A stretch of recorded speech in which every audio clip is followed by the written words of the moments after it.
Okay, let's talk about microphone bleed, the good and the bad.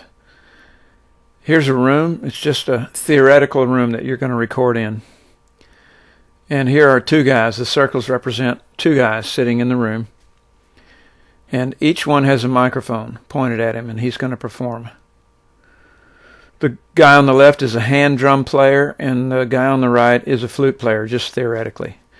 And on the left, mic 1 goes to track 1. The microphone goes to track 1. And on the right, the microphone goes to track 2. All right. So as they play, the sound bleeds into the wrong mic over on the other side. And the sound from the guy on the left also bleeds into the wrong mic on the right. And some of the sound also bounces off the walls and goes into the wrong microphones. Let's talk about the advantages of microphone bleed. One, it gives you a more natural sound. A lot of people just like the sound of the acoustics in the room because you get more acoustics. And two, it's easy to do. You just set up a couple of microphones or more depending on how many musicians, and you just do it. Let's point out the disadvantages to microphone bleed.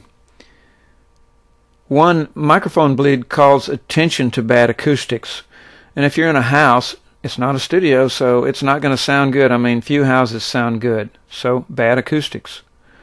And number two, you're stuck with the tracks. You can't redub either one individually later because you have crossbleed. So you'd hear the old crossbleed if you redo one track. So from a production standpoint, mic bleed is problematic.